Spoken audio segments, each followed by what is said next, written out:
Okay, hello everyone. So first, happy International Women's Day. Can we have a massive cheer for all the women in the room and on the video? Woo! So thank you guys so much for being here. And I want to start out with some moments of gratitude, because this book, Plus Wonder, has been a true collective and collaborative effort. And I first just want to say thanks to the 60 partnerships in the book. Some of whom you'll see in the room. I don't know where Chris and Beverly are. You're going to hear from, wave your hands back there. And some of you are going to hear from in a little bit. And also just a massive thanks to the Plus Wonder board, who have just been extraordinary. And also just a special thanks to, where's Sarah Grace? Sarah in the room somewhere. Sarah Grace, also to Lori Flynn. Lisa Valiant, you're somewhere, who's just been extraordinary. And also Ian and the No Format team. Check out the incredible website that they've built, which is just extraordinary. And also to BetaWorks, this venue we're in right now. They have given us for the night. So a massive thanks to BetaWorks. Woohoo! And then just want to say a big thanks to Sean and his team, Mike, Alice, and Lisa for helping bring us all together tonight. And I want to kick off also just by saying a massive thanks to my husband, Chris Waddell, who's going to be joining us tonight.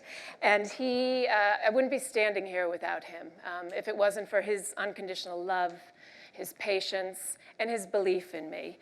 So I'm so deeply thankful to him. So massive, well, when he comes in, we'll have to give him a big round of applause and embarrass him. And again, thanks to all of you in this room over the years have just been extraordinary on this project. So what I really want to kick off to before we get into the program is I just want to stand in solidarity right now with the people of Ukraine, especially for the women and children who are having to flee over the border right now. And I also want to stand in solidarity for the other people around the world who are also suffering from war and from poverty, whether that's in Syria, whether that's Afghanistan, Yemen, Ethiopia, and right in our backyard in America. And you know, the world right now is so divided and so fearful. And I really believe that we're in this position of fear and division because we've pushed ourselves into becoming so hyper-individualistic. And we have a real moment right now to change that. And the fear and the risk is that if anyone saw the IPCC report last week, it was quite shocking. And I have a quote from one of the co-authors, Hans Otto Portner, who said, "Any further delay in concerted global action will miss a brief and rapidly closing window to secure a livable future." A brief, rapidly closing window to secure a livable future. And I really believe in my heart that we can make that concerted effort, and we can radically collaborate at a level that we cannot even yet begin to imagine. But it really has to start by figuring out how we connect with one another, how we build those deep connections. So I just want to start us out tonight by asking everyone just to shut your eyes for a minute. And I want you to think about the question, the beautiful Mr. Rogers question, of who has loved you into being? So who has loved you into being?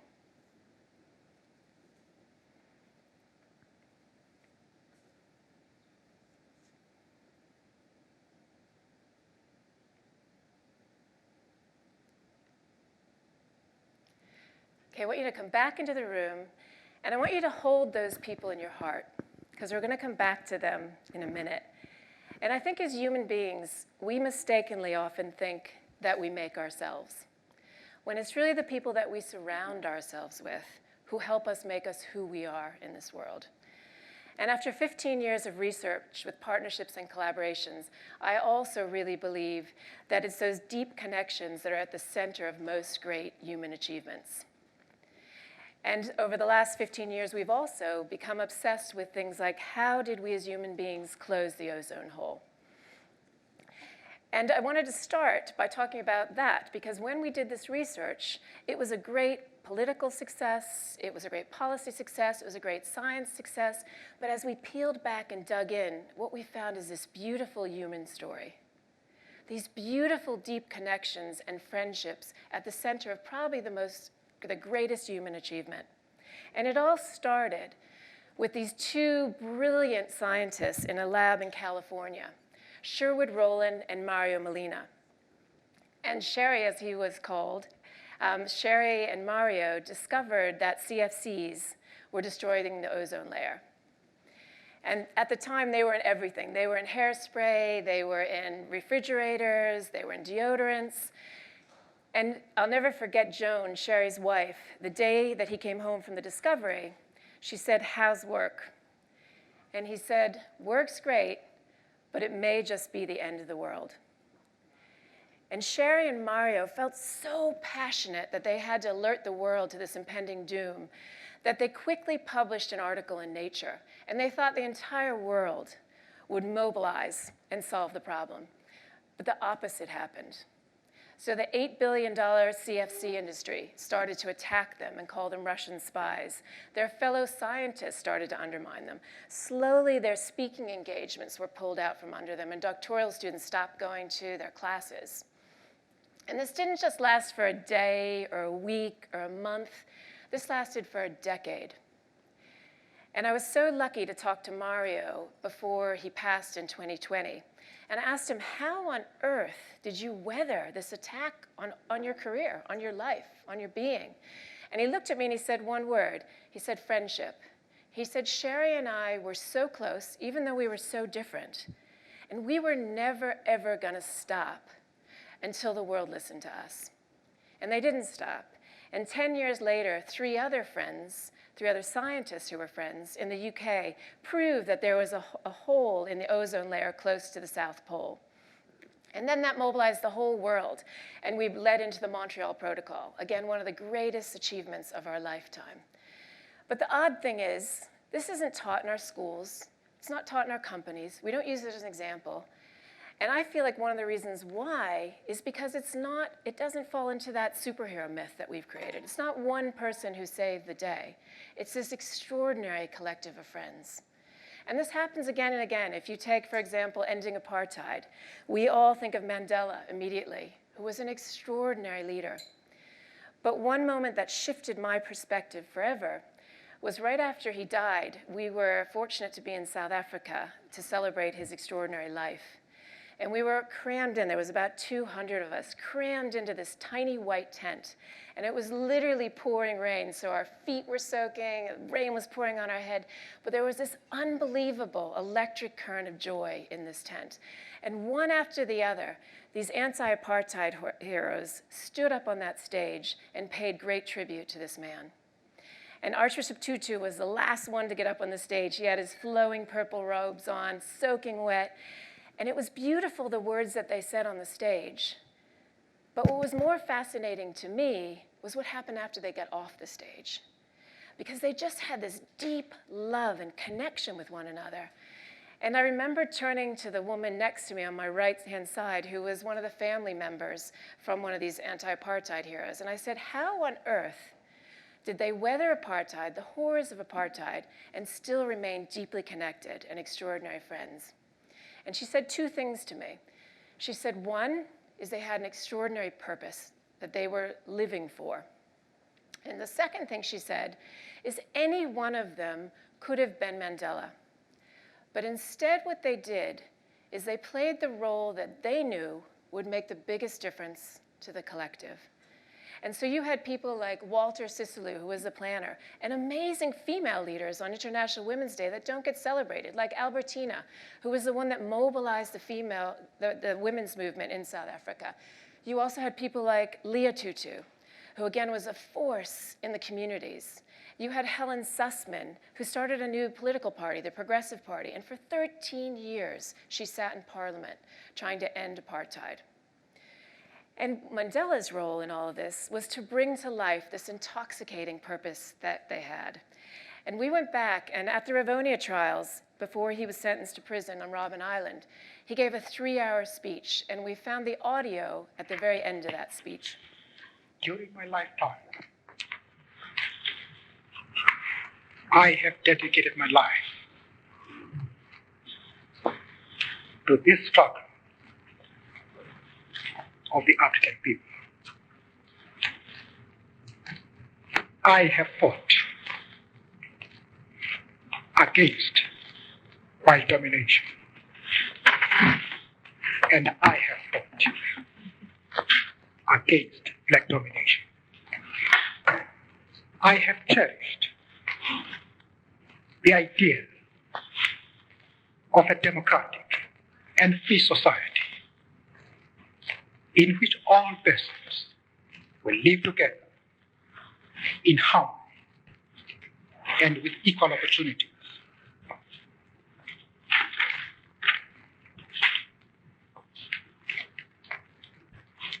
It is an idea for which I hope to live for and to see realized.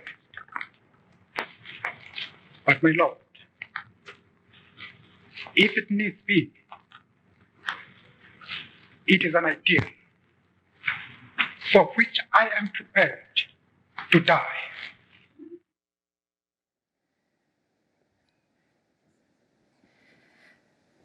So that intoxicating purpose that Mandela articulated so beautifully mobilized the entire world to end apartheid. And you know, years later, after that, about a decade ago maybe, I ran into one of my heroes, George Bezos, who was one of the Rivonia trial lawyers, and I nervously went up to him and said, thank you for all you did to end apartheid. And he looked at me and he said, no one does it alone. And he looked at me again and he said, no one does it alone. But yet as human beings, from the time we are born almost, we are pushed towards this sense of having to win, having to be the top one, whether we're in grade school, high school, university, or in companies. We're pushed towards this sense of hyper-individualism. And for me, those curtains of hyper-individualism were pulled back when I had the great opportunity to help bring together an extraordinary group of leaders called the Elders that Mandela and Graça Machel founded. And I was watching these people trying to figure out how they became who they were in the world and how they had such extraordinary outsized legacies of impact in the world. And what became really clear is that they were who they were because of the relationships they surrounded themselves with, the people that they build those deep connections with. Whether it was friends, whether it was romantic partners, whether it was each other, whether it was family members. And so I became obsessed with two questions. One is, how do you build the deep connections in your life that make you the best possible version of yourself and allow you to make the most impact you can to other people's lives? And the second question is how you take those deep connections and build them into larger collaborations that can help build movements to drive large-scale change in the world. And so I went in search of the source of this wisdom. And so I went out and interviewed 60 partnerships and collaborations that had two things in common. One was longevity, and the second is they had used their partnership to make a bigger difference in the world. And what was really beautiful as I started to interview these partnerships around the world is that I started to see these extraordinary patterns, and they were common again. It didn't matter if it was business, romantic, family members, friends. Saw these incredible 6 degrees, and call them the 6 degrees of connection that were similar across all on how these people built these deep connections. And I just want to say a moment of thanks to Simon Sinek from Optimism Press and to Adrian from Penguin Random House, who are both sitting over there, because they had belief in this idea. And that's why the book is in the world today. And also, again, thanks to Ian, Joe McPike, so many others who also created education curriculum, the website. We have hundreds of videos. So all this rich content around this. And we're obviously not going to go into all these right now. But what I thought I'd love to do is just for a minute bring some of these extraordinary partnerships into the room. The one will make up what is lacking in the other. And in these parts, we speak of it as Ubuntu. A person is a person through other persons. A lot of people believe that partnership is 1 and 1 equal 2. It's wrong. 1 and 1 equal 2, you have no added value. 1 + 1 = 3 is when the relationship is perfect. The goal is not to be better than the other and make a competition. The goal is to be better than what we were before. It's been a lot more fun doing it with somebody else. Everything in life is a lot more fun if you share it. During the growth of Ben & Jerry's, I would walk around the company and say, oh, this is wrong, that sucks, that's fucked up, don't do that. And he'd be walking behind me saying, well, what Ben really meant to say was, you know, do this and that. And it was, he could say it in a way that people could hear it. Choose somebody that you've already worked with before. If you ask me what I value about Robbie, it would be first and foremost our friendship. We're almost always aligned on major strategic things, big items for the company, because more or less we have the same goal. You need somebody, you know, poking the fire and saying, you know, this isn't as good as it could be. That kind of tough love advice is pretty welcome when it happens. Give each other plenty of space, even you're going to be different people. And he always listened to me. He didn't always react the way I wanted him to, but he always listened to me. We complement each other rather than being echoes of each other. It does require compromise and hard work. It has to be grounded. You mean hard work?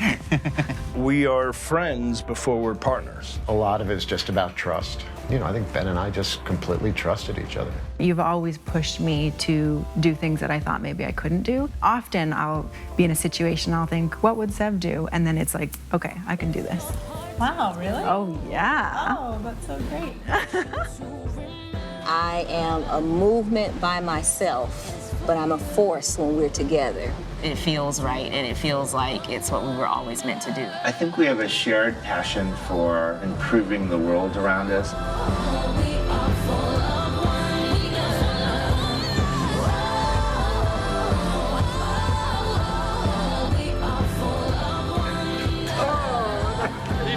You got more than me. Oh, dear.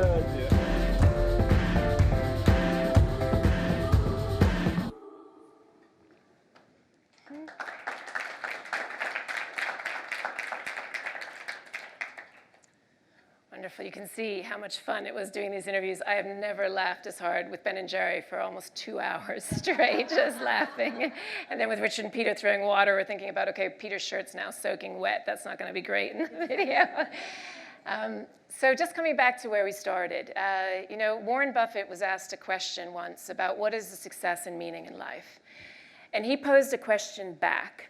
And the question he posed back is, do the people you love you back? Do the people you love you back? And I just want to leave you with 2 things that I would love you to do tonight. One is, think about, as you hear from these amazing partnerships that I'm going to turn over to in a minute, think about before you leave tonight, who and what will you love into being when you leave here tonight? And the second thing I want you to do is I want you to take something very old-fashioned. I want you to take a pen, and you're going to get a postcard on the way out that's already stamped. And I want you to write a postcard to one of those people you held in your heart who helped love you into being in this world, and sent that message of gratitude to them. Because we all spend so much time staying fit, planning our lives, but we spend very little time in moments of gratitude for the people who make us who we are in this world. And you know, I was in a session the other day, this big climate meeting, and this young woman stood up and she talked about that quote where it's something like, if you want to go fast, go alone. If you want to go far, go together. And then she went on to say, we have to go alone because we need to go fast in climate change right now. And I think that quote's deeply wrong, because I really believe, after spending 15 years sitting at the feet of some of these great collaborations and partnerships, that the only way we're going to go fast and go far is together. And that's really why we're here tonight. And now I have the great privilege of introducing an extraordinary woman who, she and her husband, Pat and Scott, were 2 of the partnerships that feature in the book. And I don't think there's anyone better in the world to invite into this room on International Women's Day than Pat Mitchell. She was the first CEO of PBS. She was the president of CNN Productions. She started many things, like with Chris around TED Women. She's the curator of TED Women.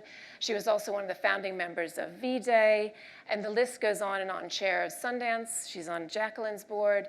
But I think, for me, the most beautiful thing about Pat is 2 things. One is her extraordinary loving partnership with Scott, which was just a gift to interview them.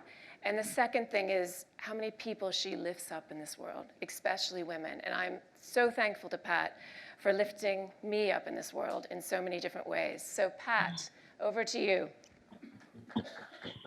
Oh, my goodness, Jane.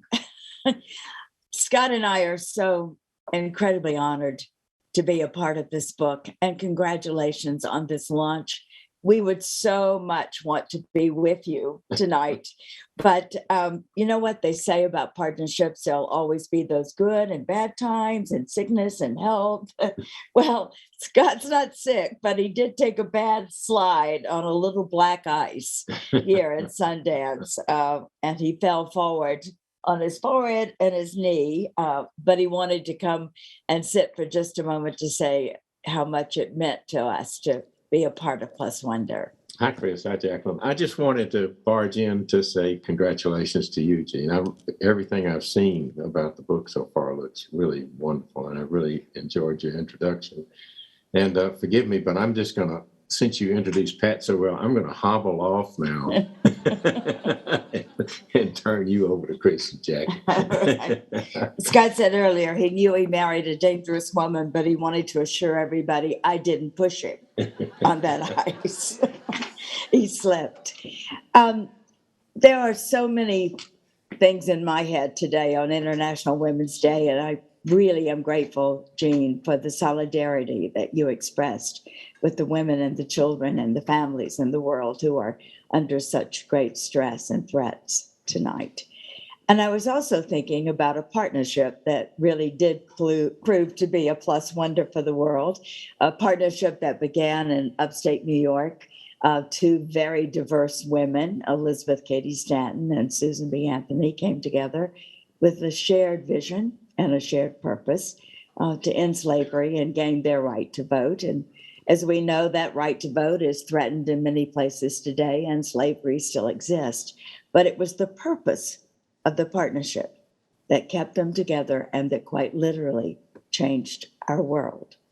And tonight I had the privilege of having a conversation with two people who also came together around a shared vision for the world, and through their partnership, a marriage of equals, to be sure, they have found ways to lead very separate, whole lives, each leading a transformational movement, but then in partnership to model how two people united in marriage and by purpose are more than 1 + 1, as we hear so often. They are, in Jean's words, a plus wonder for the world. Hi, Jacqueline. Hi, Chris Anderson. So great to see you both. Hi, Pat. I wish you were here with us tonight. I do too. I am missing that. Just in case there's anyone who doesn't know the work that the two of you do, Jacqueline founded Acumen, changing the way that the world looks at poverty and solves for the inequities that the poor face everywhere. And of course, Chris, who founded and who has the mission of TED, which is to spread the ideas that inspire people to learn, listen, and engage with something bigger than ourselves. And when I think about the two of you and your partnership, I think about that, how you model and answer the fear that's shared by many people. Can we come into a marriage whole people doing important work, which you were already doing when the two of you met? So how has your meeting and forming a life partnership changed that work? Why don't you go first? No, I think you should.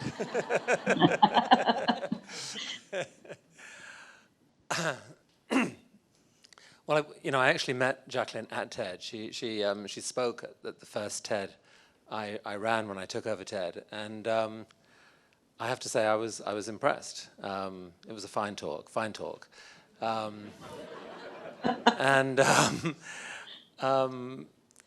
And I couldn't get to you out of my head for some reason.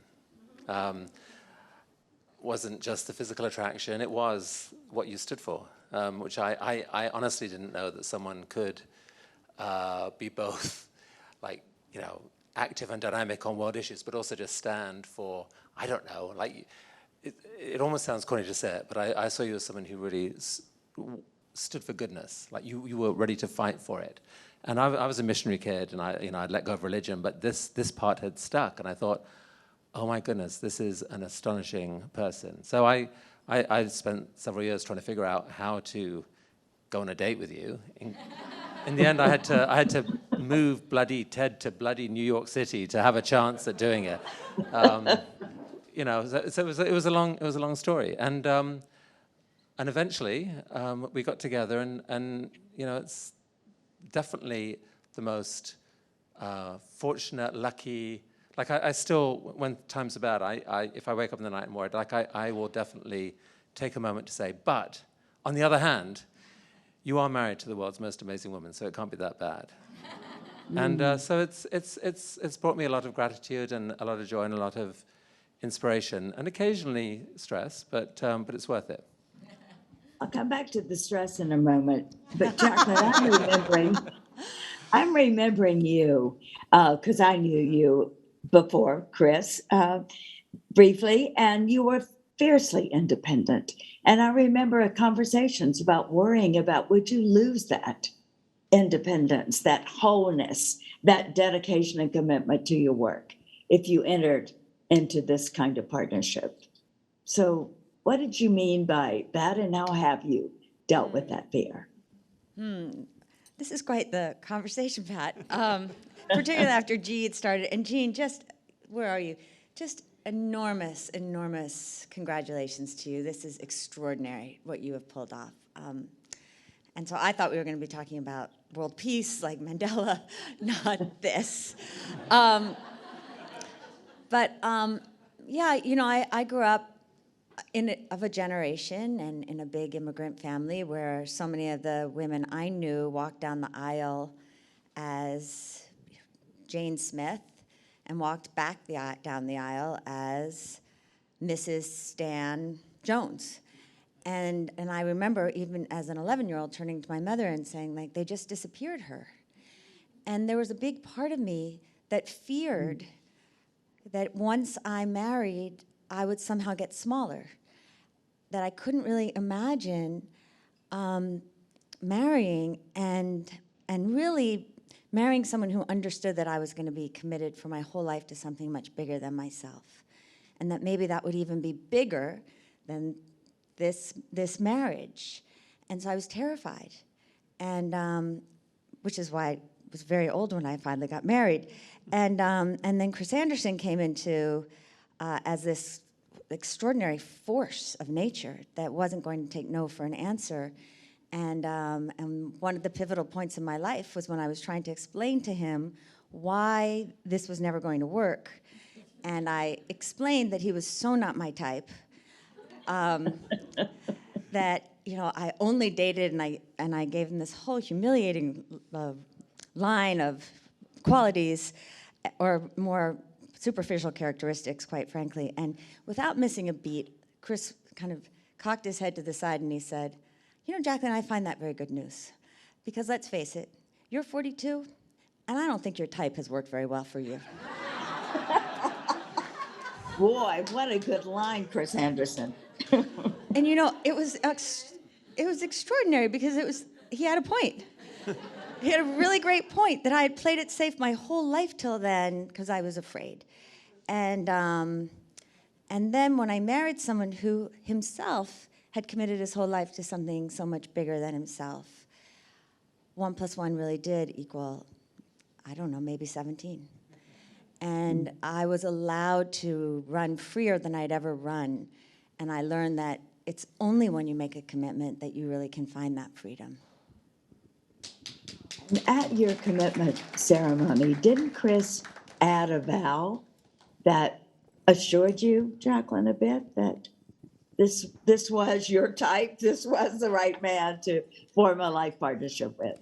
Well, I sort of had to partner with my mother. I mean, it was quite. There were times, Pat, that you know, all the way up till the time we got married, and certainly for the last 20 years, Chris assured me that what he loved was the commitment. And then when we were making our vows, which we had written, in front of all the people that we loved, Chris added an extra one. And he said, there's one more that I have just for you. And I vow, Jacqueline, that I will never hold you back. And I think that was a moment where you make a public commitment that has really stayed true. And it's in some of the stressful times, the difficult times, where Chris reminds himself of that. I remember a phone call that I made to him after I'd been in the middle of a quite frightening shootout in Pakistan, where I was in the middle of 25 men on either side shooting, and I was in the crossfire with 2 young people. And we got home, everybody was safe, or at least we were safe, and I called Chris to talk about it, and I remember him saying, every bone in my body wants you to come home. And yet I promised I would never hold you back. So you stay with those young people, and you be there, and you do that work. And that for me was also this idea that I do have home, and now it's a refuge. And that love is with me. And that was a really big moment.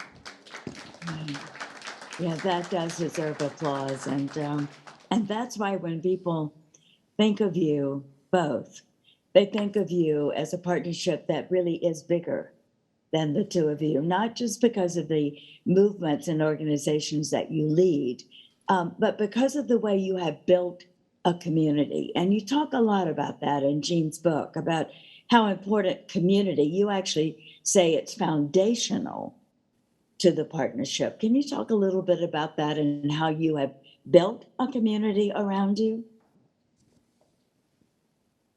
I mean, there's, there are 2 separate communities initially, if you like, the TED community, Acumen community, but they share a lot of values in common, and our circle of friends who bridge both communities, certainly, they cheer both communities on. But I just think, I mean, at the time, I think when we got married and we talked about how much the community mattered, it was just that, I mean, marriage is hard. Even when you're married to the most amazing person in the world, it's still hard. But knowing that there is a group of 10, 20, 50, 100, 200 people who are as committed to the relationship as you are. I mean, it has to be, you have to work things out. And I mean, one of the skills that you're amazing at, and that I think has really helped, and it's nothing to do with being a sort of visionary poverty solver and so forth. It's about being really self-aware and articulate, is talking, when things are hard, having the sort of the error-correcting ability to have a conversation and say, what is actually going on here? And you are the least defensive person I've met in terms of saying, like, if there's something, like, you will offer something that is on your side way too early often, it's like, it's usually on my side, but you will offer something on your side, and it completely unlocks a situation, and it allows us to navigate through to a sort of solution. But yeah, having our friends and just feeling like we're part of this bigger, there's so much strength from that. Yeah, I would just add, Pat, that my grandmother always used to say, show me who your friends are, show me who you walk with, and I'll tell you who you are. And I think that is such profound wisdom, and we have been pretty intentional and lucky at the same time to build a community of friends who are all committed to things bigger than themselves, changing the world. Pat Mitchell, you are one of the most important people in my life. And so the conversations are never trite. The conversations are about what you stand for, to where Jean started, why you're hurting. And I think it makes you know that you're not walking alone. And I particularly come from a big tribe. There are 7 siblings and 23 nieces and nephews, all in New York City, and Chris has to deal with that, which comes at a cost, that you have to show up sometimes when you don't feel like showing up. But the secret people don't talk about, and I think it's to Jean's point of how we've gotten so individualistic, it's that when you need them, they all show up. And I think that's what's really enriched our lives. And thank you for dealing with my big family. We do sometimes have trite conversations. We have ridiculous conversations. But we're not having one tonight because everyone's listening to learn. We could. We're learning about partnerships, and that's why I think Jean's book is going to have such great meaning, because the purpose was that, and you have referenced this already. And by the way, I love being a part of the community of Chris Anderson and Jacqueline Novogratz. So thank you for that invitation and the purpose and vision we share. But you referenced that there is friction when you live the kind of full and highly engaged lives. There are those moments of stress, and Chris, you already gave Jacqueline credit for one of the ways she handles that, which is such a great instruction. Are there other ways? Do you have rituals or code words, or do you have a way to say time out? I mean, how do you handle those times of friction or stress? Chris uses humor. I'm not funny. I'm really intense, and I can be ice. But Chris uses humor, and so picking a trite thing would be, Chris just doesn't close the cabinet doors, and so I'd be like, could you just try to close the cabinet doors? Instead of getting defensive, he would say, here's the thing, Jacqueline. 90% of the time, I close the cabinet doors, and you only see the 10%. And so if you would just flip your whole approach, you would be so excited that most of the times they were closed. And so he would really have a point. And then maybe a half hour later or 2 hours later, where I'd completely forgotten, I'd hear these bang, bang, bang. I'm closing the cabinet doors. And so he defangs in a way that I don't, which I think humor is really important. Sometimes we fight about big issues. How do we get out of those? I don't know. I mean, the thing we mostly fight about is we both are used to controlling our worlds, and when stuff we do overlaps, that those sort of two desires to control can be challenging. I mean, honestly, the best actual therapy we do is just go on a walk. What if you walk, nature, beautiful. You remember the other things, and just the process. Even if you have a conversation about nothing much initially, we usually figure a way to sort stuff out. Yeah. That's really good advice too.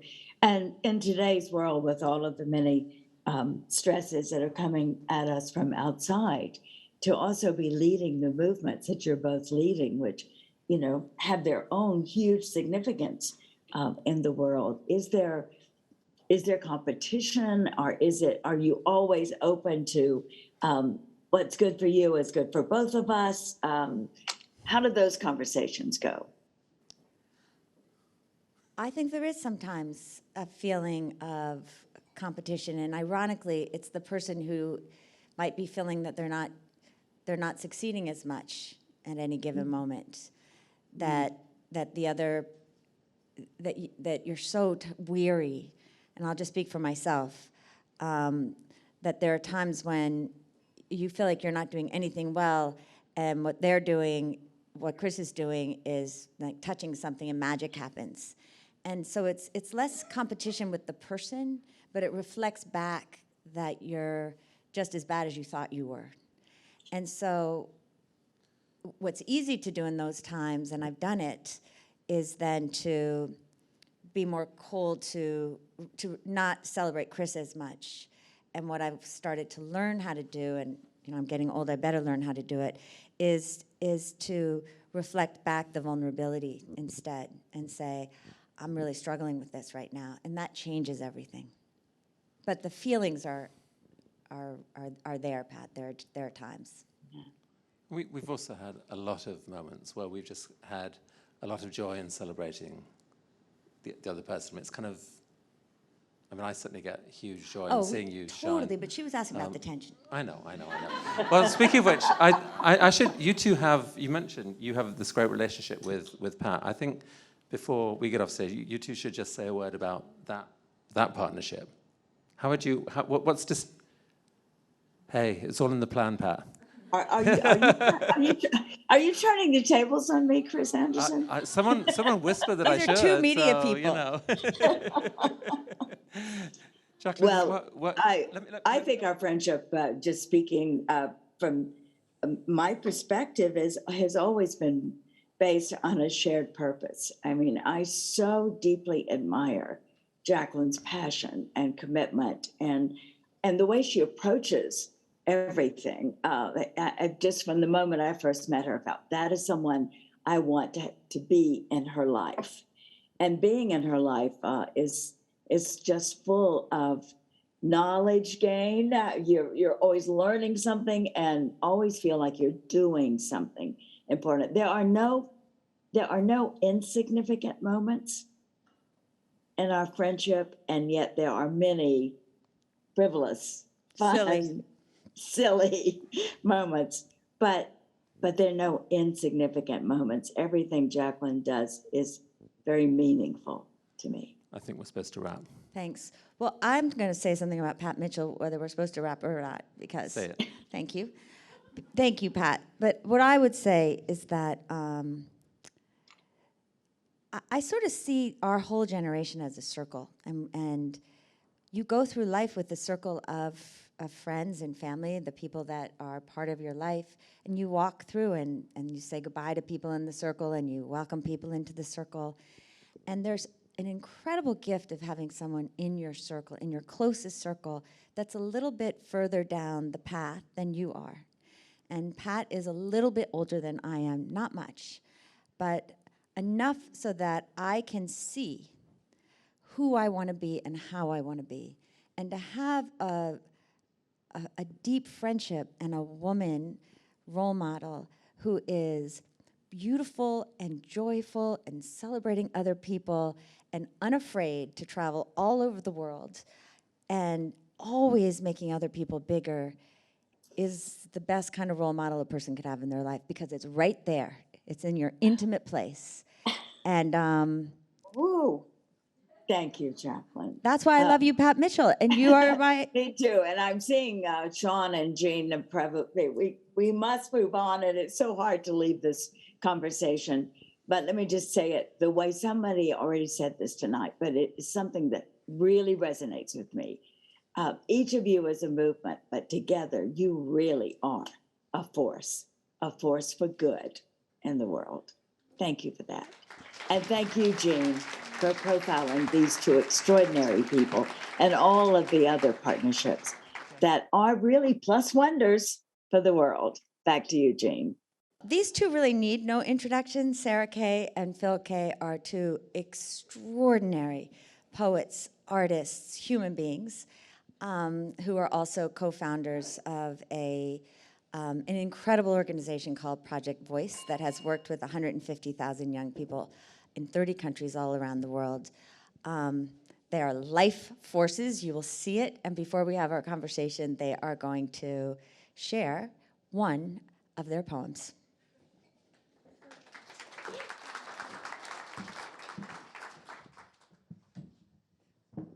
Oh, thank you, Jacqueline. Thank you, Chris. Thank you, Pat. Thank you, Jean. Thank you, everyone. So my name is Sarah. And my name is Phil. And we are both poets. And you maybe noticed from our slide that we have the same last name. And what that means is that oftentimes when people first meet us, they want to know if we are brother and sister, which is a fair question, but the answer is no. And then sometimes they want to know if we're married, which is also a fair question. Answer is also no. And then there's usually a series of questions that follow along the lines of like, are you dating? Have you dated? Classic. Will you date? Sure. Are you secretly dating? Spicy. And all of those are fair questions, and all of those the answer is still No. No. The true story is that I grew up here in New York City and Phil grew up in California on the opposite side of the country. And so neither one of us knew that the other person existed, really, for most of our lives. And then, by coincidence, we ended up going to the same college. And in the very first week of our freshman year of college, there was a talent show for the whole freshman class. Anybody could sign up. And in that talent show, there were 2 people signed up to perform spoken word poetry, which is a niche interest, shall we say.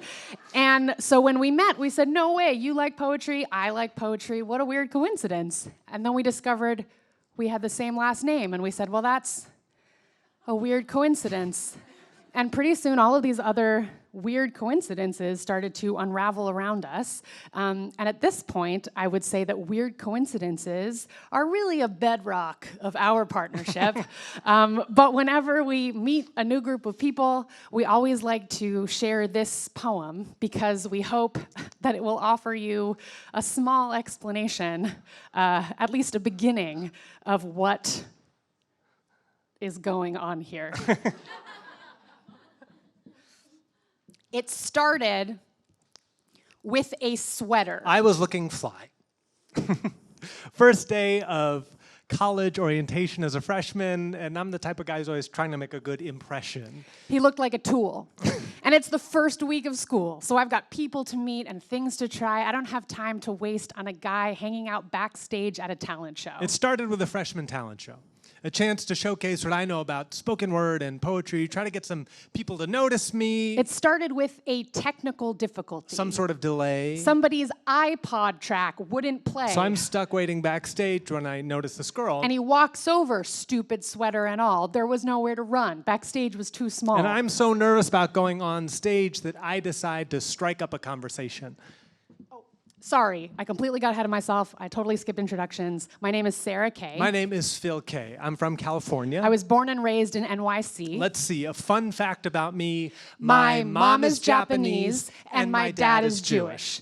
It's not a common combination, but I think it's kind of cute. People call me Japa-Jew. Japanese. Ashkenazi kamikaze. And come December, Hanukkah and Christmas. Plus, you should taste my mother's brisket. Jan Kawamura's matzo ball soup with noodles brings my father Jeffrey to his knees. It took Mom Reiko and Dad Michael to raise this lanky me. Well, I think that's it. My mom, my dad, and me. Oh, plus my little brother. He's 4 years younger than me. My little sister is 4 years younger than me, but she keeps me on track. Her name is Sarah. My brother's name is Philip.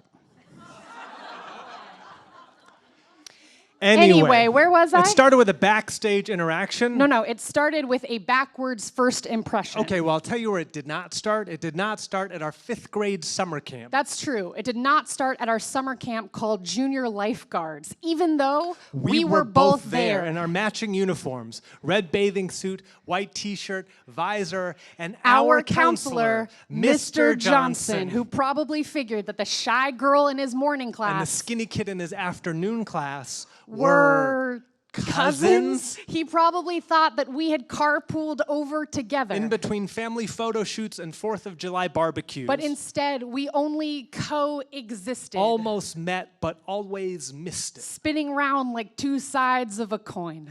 Look, we've done the research, and we swear we're not related. And we've never dated. And we're never, ever going to. Because what are the chances of finding someone with your last name? Who's Japanese and Jewish, with both siblings called the same? What are the odds of finding someone who can finish your sentences? Who will let you cut in line? Who knows not to just lend a hand or an ear when you need them to give you their spine? Who is woman enough to be best man at your wedding? Who will keep every secret, save every letter, tell you how you really look? Who will remember every single one of your birthdays? Without checking Facebook. What are the odds of finding someone who knows your poetry by heart? Who won't freak out if you're hanging out and you accidentally fart. Yeah, and if you have a date and you need to look fresh, I will let you borrow my hair products. And if you do not have a date and you need to look fresh, I will let you borrow my cousin. I will always see you for the alley-oop. I will always save you a seat. I will always pick you to be my partner even though you are terrible at handball. When the fire takes all you have, my home will be your home. When you are old and can no longer remember my face, I'll meet you for the first time again and again. When they make fun of your accent, I will take you swimming. because we all sound the same underwater. When Ellis Island tries to erase your past, I will call you by your real name. When they call your number for the draft, I will enlist to fight beside you. And I will march with you or sit quietly and listen. Because it didn't start with us. It started with Lennon and McCartney. It started with Thelma and Louise. It started with Winnie the Pooh and Christopher Robin. Bert and Ernie. Abbott and Costello. Rosencrantz and Guildenstern. Mario and Luigi. Watson and Sherlock. Pikachu and Charizard.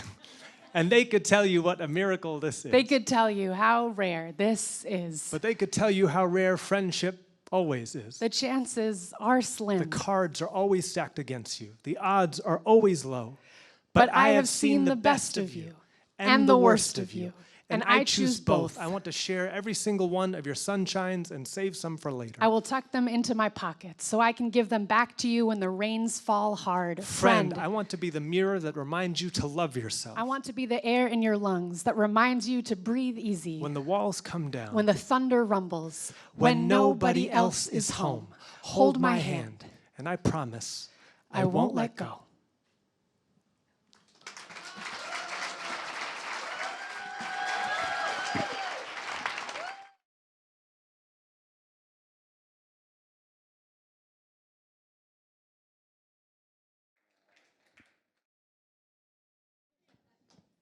That was extraordinary. And you two are Thank you, Jacqueline. extraordinary as individuals and as a partnership. And that poem, it's going to take a minute even to get through. But you talk about all these ways that you are similar, all these ways that you are connected. And you've been partners now for more than 15 years. Talk about some ways you're not similar. And where that holding of the tension of the I know you and this is me makes this partnership so beautiful and also maybe hard. Getting right to it. A second poem. No, just kidding. We don't have that one. How are we different? Lots of ways. I mean, we have all of these funny, strange coincidences that, and that, honestly, that poem just scratches the surface. There's even like more that we could, it would be a 25-minute poem if we kept going. So there are all of these coincidences, and now we take, no, it's not that we take them for granted, but we take them as though, but of course, we've discovered these things. And so I think a lot of times we have talked about our partnership like discovering you have a sibling that you didn't know you had, and much in the way that I'm really fascinated by siblings, how you can have two people with possibly nearly identical DNA raised in the same house with the same parents, theoretically with the same rules and values and priorities, and have them end up so wildly different from each other, but also have a shared history and a shared understanding. So you can be like, I don't get anyone, no one gets me the way you do, and also I don't get you at all. And I think that that is a part of our siblinghood, is like, we have this like deep shared history, and I can anticipate what Phil is going to feel or think about a thing, and I can feel him anticipate what I am gonna feel or think about a thing, even if that's not what I would feel or think about a thing. I love that. You haven't fully answered the question. Oh, how are we different? Sarah, I'm going to push you. Oh, okay, no, that's fine. How are you different? Or do you think you're not? No, we are. I think Phil is more comfortable with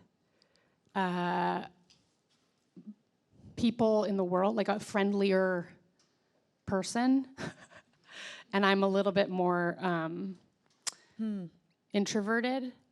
And oftentimes he can feel my introversion and is very good at sort of like, yeah, taking up the mantle when needs be. That's how my first instinct on how we're different. Yeah, and maybe related, you know, I think Sarah is really good at thinking through, something's coming up, whether it's a work thing or a personal thing, and like, here's all the things we need to think through. And I think I'm much more willing to jump to like, it's all gonna be fine. Oh, you yeah. know, there's a somewhat naive optimism that I think Sarah has saved me from sometimes, and is like, well, but here's this thing that we need to think through. I'm the prepared cynic, and he's the improvisational optimist. I love it. And I think that's done us very well. Yeah. And I think over 15 years of friendship and partnership, some of that own voice has been developed in ourselves in nice ways. And I think we've both kind of balanced each other out over that time. Where you've changed each other. I mean, just listening to you in this time of so much loneliness, Sarah, you talk about a sibling that you understand and you don't understand. You've chosen a sibling. And that power, just watching you is so extraordinary. And yet in your poem, you talk about everyone looking at you and wondering, are you married? Are you dating? Will you ever date? This is a hypersexualized world in which we live. And it must have been at times stressful to your partnership, to the fact that you were building this beautiful organization, to have to navigate that on the outside. And what have been your superpowers to allow you to find this true, authentic voice in the midst of a world that can be pretty mean, judgmental, and decide who you are for you? There's an elementary and middle school in San Francisco, middle school for all girls. And we were there. Now, we've gotten to work with them for several years, but we were there one year. I think that was the first year we were there. And we did our performance, we did this poem, and I guess with the 8th graders that day in their English class, totally coincidentally, one of their vocabulary words had been platonic. And I guess all these 8th grade girls were just like, this makes no sense. I don't believe it. And so I think for us, it's been fun in some ways. I mean, this sounds odd, but kind of to Sarah's siblinghood, it wasn't like, oh no, here's this hard thing, and how do we navigate around it? It's truly like, oh, well, you're my sister. And so it hasn't felt like this roadblock that we've had to work around. If anything, I think the like naturalism of it has been easier for us, and without giving ourselves too much credit, I think a model for some folks of like, oh, it can be just this thing.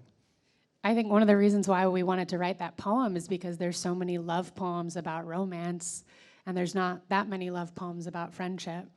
And I think it would be a mistake to not honor our friendship and partnership and siblinghood as like a great love of our respective lives, And so to have all the poems go to romantic love isn't fair. And I think getting to write a poem like that, getting to share a poem like that, getting to be known by the people who know us for the celebration of a different kind of love is intentional and very joyful. I would agree that like it actually isn't hard for us. I think it's hard for the world, but that's a really juicy opportunity for us to kind of model what really is like a deep and profound and meaningful love that is not romantic. I love that. And you can see the joy, and I want to get to joy as part of partnership because I think you two model it so beautifully, and I think Jean writes about it as well. But I'm also thinking about some of the people in this room who are writers, and the idea of writing so often is a singular experience. The fact that you are partners that also collaborate in your writing in poetry, which is the most stark of all the types of writing. How do you do it? And what is that? How do you even define partnership in that way? Lot of espresso. A lot of pacing. I do a lot of pacing. Yeah. It's a little bit like if anyone's a musician, if you've ever had like a jam sesh with another musician, right?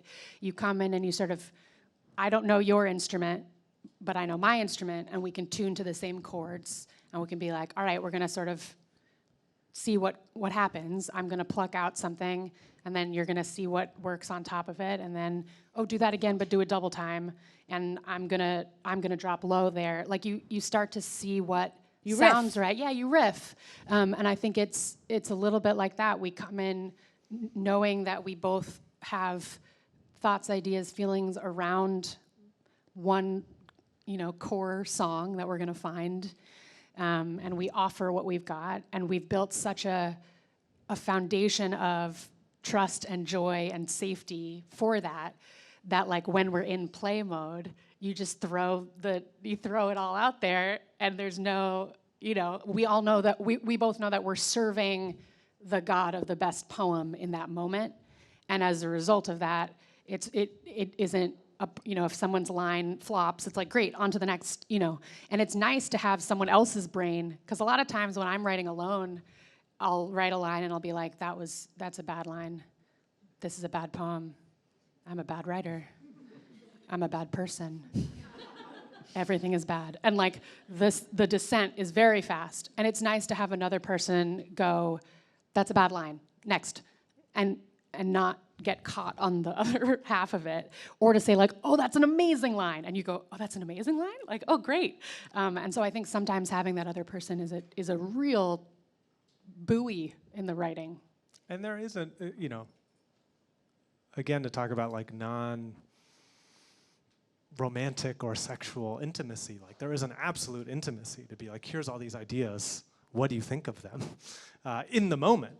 And we've both written collaborative poems with other people, and I know oftentimes there's other less intimate ways. I'm going to write my stuff in a Google Doc, then you work on it, and then we'll come together and discuss, or kind of have all our things prepared and then kind of timidly share them.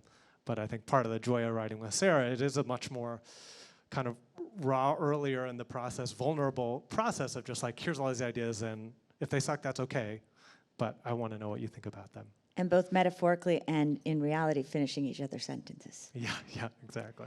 Talk about joy, because you truly do. You exude light, the two of you, but you also exude joy. What is the role of joy, not just in your art, but in your partnership? Particularly because these two they're not just artists and poets, which would be enough. They also run Project Voice, which is a powerhouse of an organization bringing these skills to, as I said, 150,000 people already around the world, young people.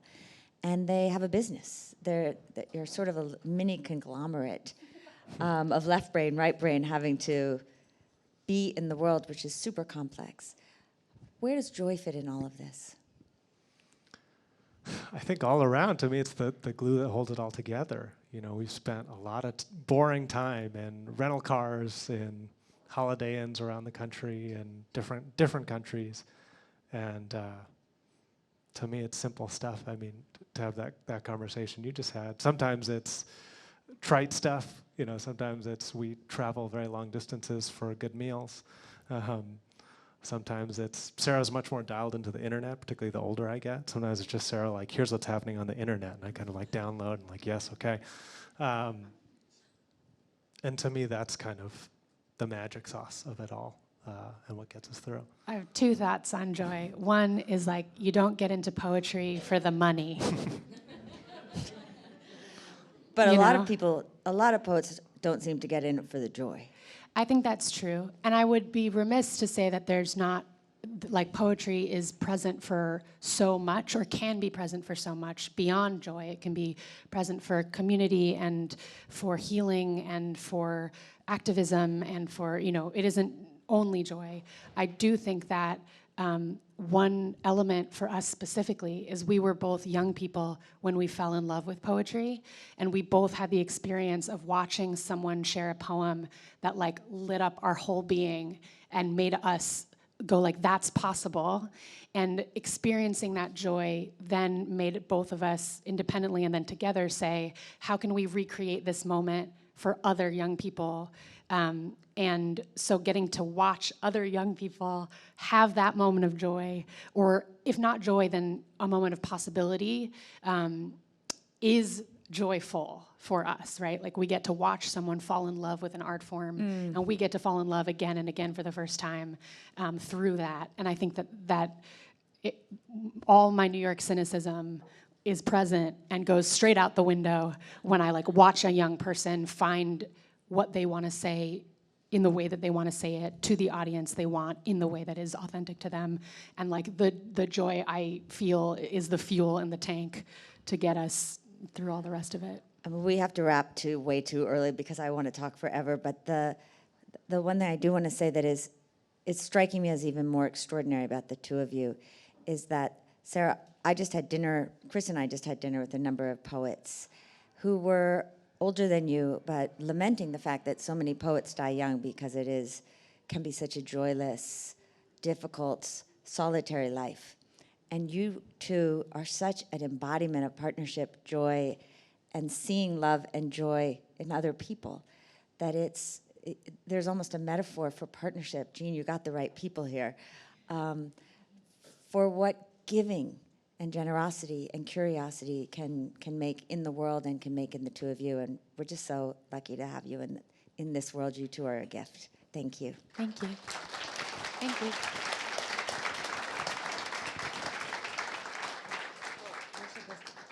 Okay, and now it is my job to introduce our next guest, a very important gentleman who is a self-professed unshakable optimist, who's the author of 5 books, including Start With Why, who hosts a podcast, who is also responsible for the press that allows us to have this beautiful book tonight. Please welcome Simon Sinek.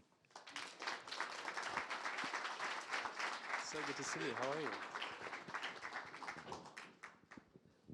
I think, Jean, you're joining me. Yeah. Okay. No, I may just leave you up Otherwise, I'll have to stand here awkwardly. Congratulations. Thank you very much. I'm so glad that you birthed this book. Now. I know. He's been asking me questions all week long. So, Simon, why did you get excited about this book?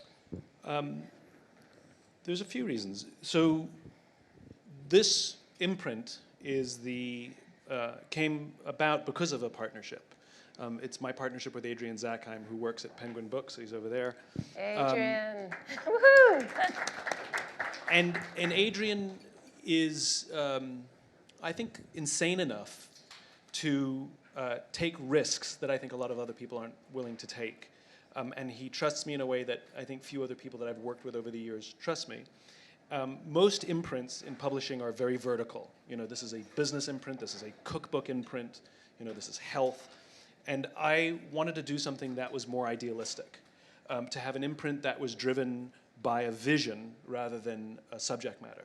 And the vision is simple, to build a world in which the vast majority of people wake up every single morning inspired, feel safe wherever they are, and end the day fulfilled by the work that they do. And I wanted to find the people and the ideas that I believed offered pieces of that jigsaw puzzle that would contribute in any way, shape, or form to bring us a little closer towards that vision. And then I met you. There are very few people in the world who have the opportunity to bear witness and to meet some of who we consider some of the most remarkable people in the world, which you have done for a long time. And more important, that you made this discovery that all these remarkable people that we revere, write books about, and make movies about, that they have a secret, that it's not them, that there are these partnerships. And that you started to discover these patterns in these partnerships that were not unique to any one of those partnerships, but were replicable. And your ability to identify those patterns means that all of us can operate at a higher level and make greater impact if we learn how to partner. And my favorite thing about the book, and we've talked about this, which is it's not a noun, it's a verb, it's active. It's not partnerships. It's not a story about partnerships. It's a story about how to partner, and that it's not a one and done thing, but it's a constant pursuit. And I think Chris said it best, which is it's a commitment to the commitment. And partnering is a commitment to the partnership. So as soon as I realized what you discovered, I thought, my goodness, we have to publish this book. and Simon and Adrian won't tell you this, but I came in with all these boards. I was so excited about the patterns, and I must look like a crazy woman coming in with all these boards, and they still had the courage to take the risk on this book. So I'm very, very thankful. I remember the boards. You remember the boards. I was so excited about the 6 patterns. It's all I could talk about. Yeah.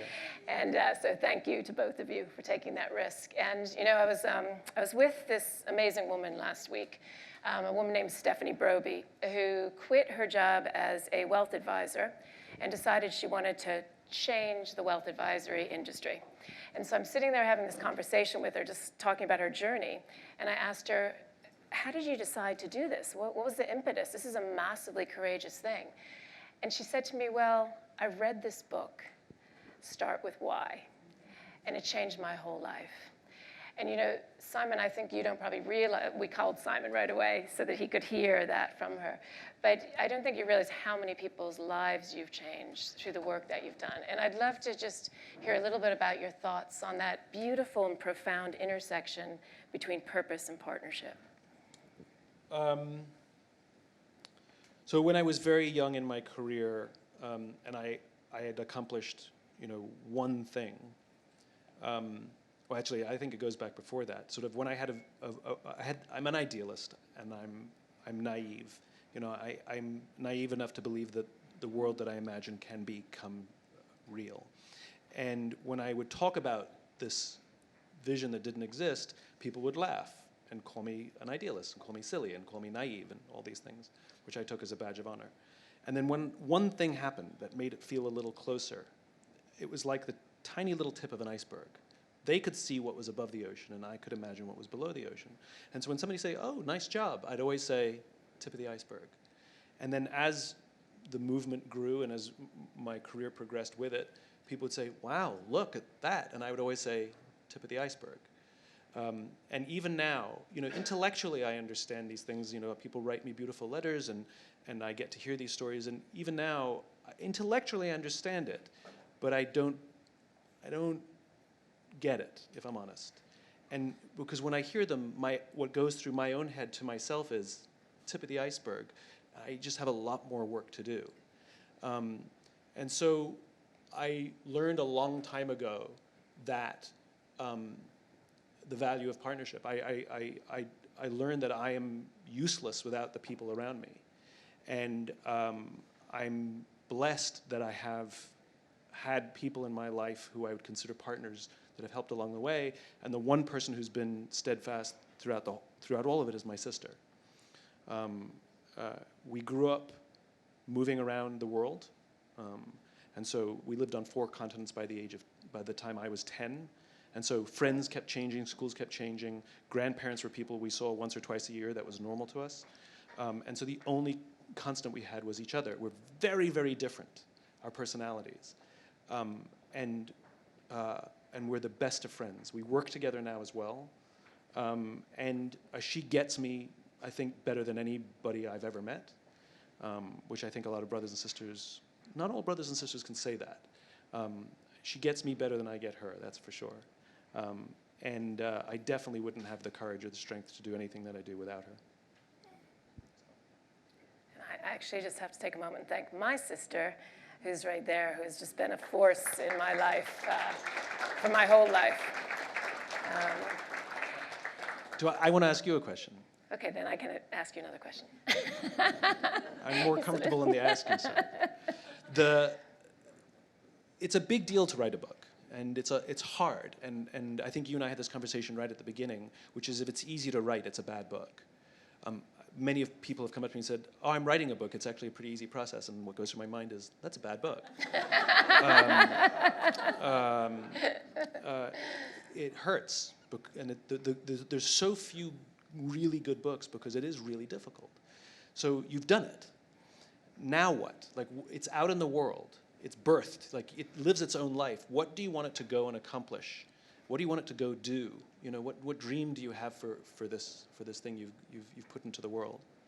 Yeah, and thank you to you and Adrian for warning me about how difficult it was. I don't think I ever realized how difficult it actually was going to be, but I think I had the beautiful opportunity to be using the wisdom from these 60 partnerships. I mean, we saw some of them tonight, how extraordinary they are. So what a life journey. It transformed me as a human being, this whole process. And I remember you and Adrian saying to me right in the beginning, you have to make sure that you have partnerships that are complete opposites and that are across divides. And that was one of the things that was most beautiful through this whole process I've gone through. So I'm really thankful that you guys really, really pushed me to make sure that I got extremes. And what I would love, Simon, for this book to do in the world is really almost spark a relationship reset. I feel like as human beings, we've become so disconnected and so hyper-individualistic that I'd love this book to just play some type of role in helping us reconnect. And that's why there's really practical wisdom in it from all of these partnerships, because I want people to understand how to do this. And, I think when I started this journey, I saw people like President Mrs. Carter or, Archbishop Tutu Ali, and I thought, oh, that's reserved for people that are great in the world. And what I learned through this process is that every single one of us can learn how to build these deep connections in our lives. And, it's these great people at the center, like, Stephen O. Anderson, who helped protect the ozone hole through his work. He's done it for 30 years. And just an extraordinary human being who built these connections in his life. So for me, if we can spark people to build these deep connections of purpose in their life, and if we can get the education system, if we can get one of these books into every teacher's hands, change the education system from being one that kind of pushes people to think that they have to win at all cost, whether that's in high school, university, grade school, and in businesses, the same thing. I think we go into companies. I mean, when I first started in a company, I was told, the color of the logo is blue, and I was told I had to bleed blue, and I had to be the one that beat everyone else in the company. And we can change that. And so I hope this book just sparks people to think about how they change their lens from thinking about what they can get through their relationships to what they can give the world through their relationships. Oh, I love that. As you're talking about that, yes, agreed. I wish for that to be true, and I believe that can be true. And as you're saying it, my mind immediately goes to the Great British Baking Show, or the Great British Bake Off, which is the greatest television that was ever made. Because it's a competition where there is a winner, and some of them admit that they want to win, but they help each other. And that those things are not mutually exclusive. Like ambition and drive are perfectly fine in a cooperative society, that it's not one or, it's one end. And I think your book will help make the whole world the Great British Baking Show. Woohoo, that's a good. And I'm going to ask you one last question, Simon.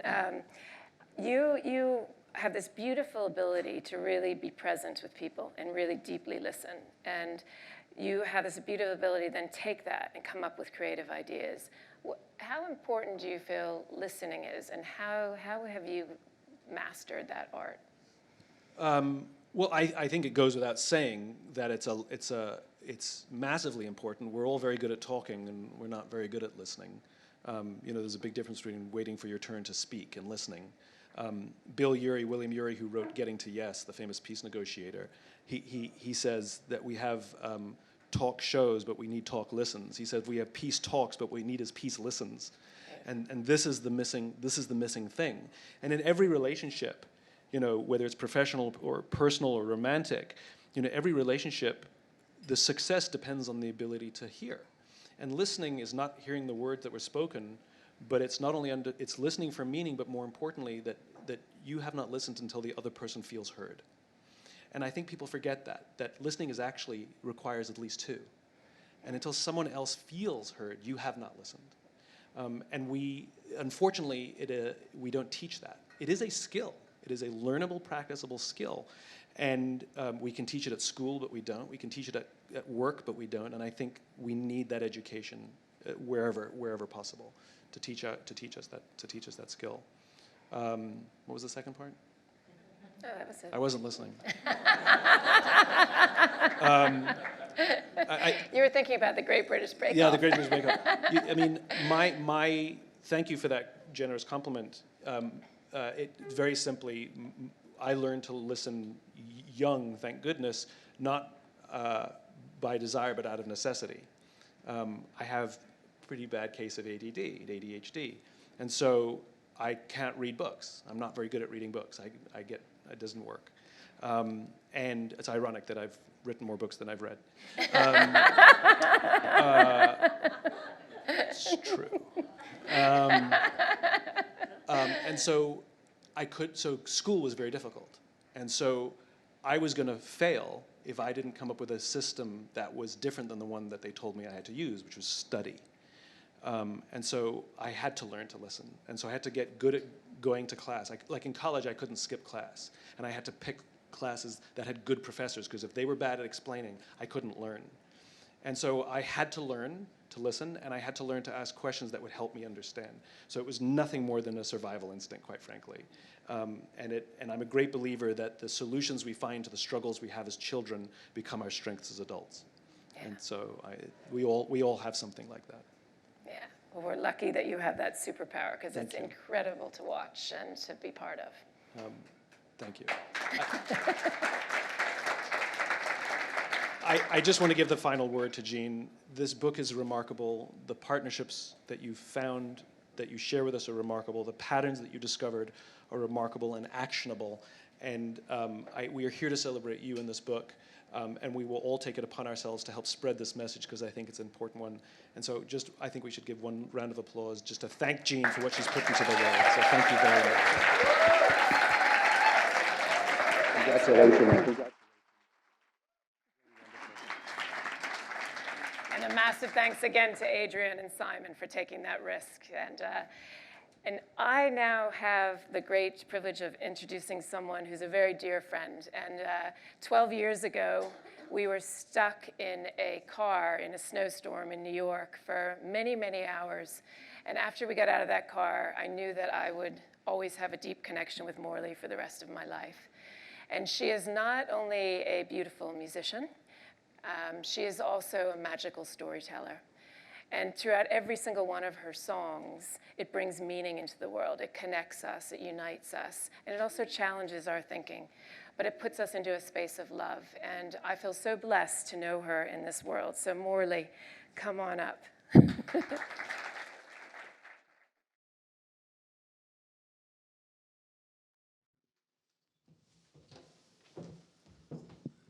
Oh, congratulations, dear Jean. Jean is like a lighthouse in these times and all times, and at the same time, like a sunflower. Her seeds are nourishing, seeds of peace and loving kindness. I feel so blessed to be here tonight, and I'm accompanied by a wonderful, amazing bassist, Belden Bullock, who's going to be setting up right now. And this song is something I just wrote last night after reading some of the beginning of Plus Wonder. So some of the words, a lot of the words are from the book. I think I got to the 28th page, and I really just weeping. It's just so inspiring and important to remember the power of looking, sharing, looking in the same direction, and feeling like you know what you're for. So no matter what happens, you know what you're for. And when you have someone to do that with, and you find your people, and I feel that we found each other in this room, all of us, and anyone watching, you are our people. We are together in the one love, the one love. And the refrain of the song is, I am because you are. And beloved Archbishop Desmond Tutu talks about Ubuntu. In the book, he talks about I am because you are.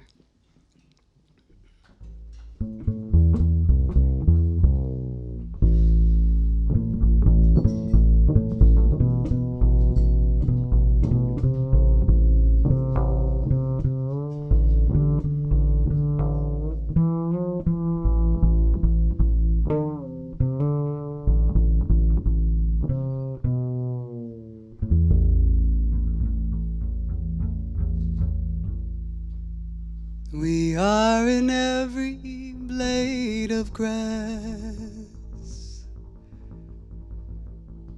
and ancestor song. We are on the morning bird song and in the break of dawn. We are on the breath of dignity and life of every refugee worldwide. And we find over and over there is no turning away to turn to. What we find in each other is the spark of the wonder of the sacred, partnering on. What we find in each other is the sacred wonder of the blessed friendship blooming on long after we return to the stars.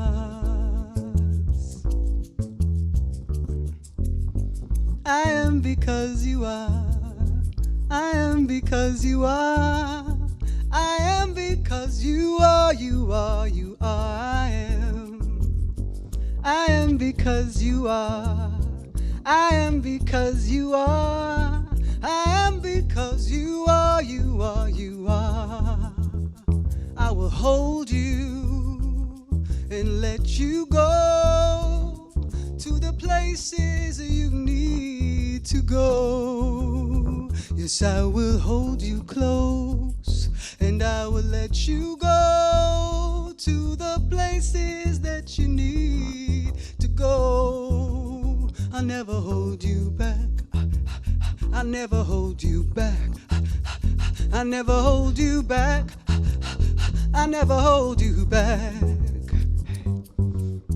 I am because you are. I am because you are. I am because you are, you are, you are. Made for loving, made of stars, made of water, made to know safety, made for loving. Freedom fighter, fighting for justice, protecting the water, protecting the water. I am because you are. I am because you are, you are, you are. Can we all say this? Yes. Yes.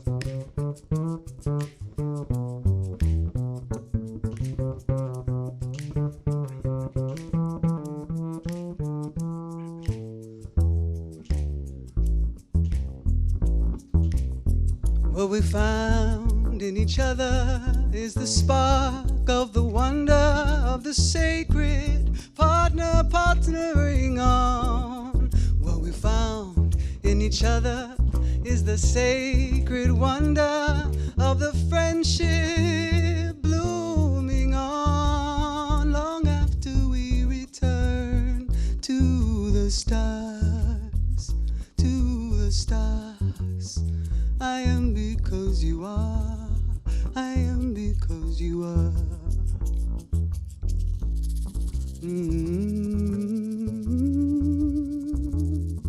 I keep returning again and again and again to the center of us. I keep returning to the trust to build something bigger than us. Peace. Belden Bullock. Congratulations, Jean. Thank you, beloved community. You are loved.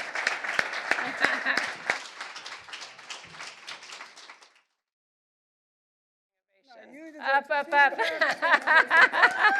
Woo, Morley!